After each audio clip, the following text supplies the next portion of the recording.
Христорождественская в таком-то году основано, такие-то события, там т.т. Понимаете, да? Работа серьезная. Исторически. А потом уже, на втором этапе, пожалуйста, мы на этих Наташ, местах наше уже научное ставим. обоснование.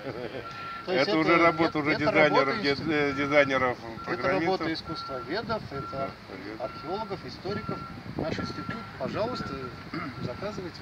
То, что мы такой большой командой работаем, мы в 2013 году начали. У нас же заделы Книгу есть. подготовили там, и историки огромные. Николаевский девичий монастырь. Сейчас Искусствоведы. хотим еще одно издание сделать. Вот коллеги как раз подготовили совместно с нижним издательством. За прошлый востребован. Книга была тиражом всего 200 экземпляров, ее нет уже. Ну, я тут в свое время, значит, надо к Владыке подойти, тоже вопрос стоит о том, что вот как вот сохраним еще такой момент, это сохранить память культурного наследия именно церкви. И вот эти мы о федеральном еще что-то говорим, более-менее они подконтрольны какие-то, а от регионального они у нас контроля никакого нет. Ну, у нас федеральные и хорошие финансовые вливания получают. Да, да. А региональные ноль. Последний, скажем так, вот при мне это началось где-то в 2004-2005 мы начали более-менее получать миллионы по 20, по 25, более.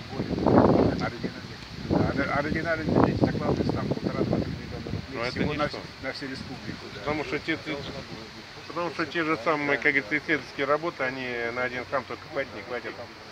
Ну потому что почему? Потому что сейчас сталкиваюсь с таким моментом, вот сейчас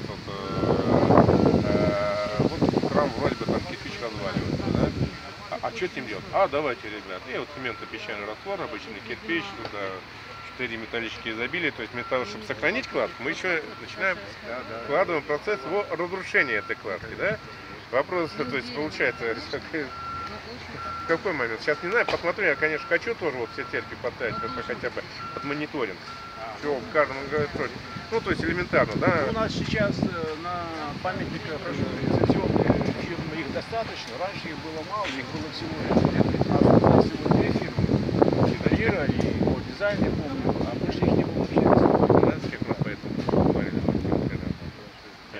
у нас вот около 10-20 тысяч фирм, которые работают в памяти культурного наследия, а специалистов около 1000. В принципе, вот, ну, понимаете, и когда вот смотришь, я сейчас вот сам, когда работал, мы домик восстанавливали у себя, ко мне вот пришли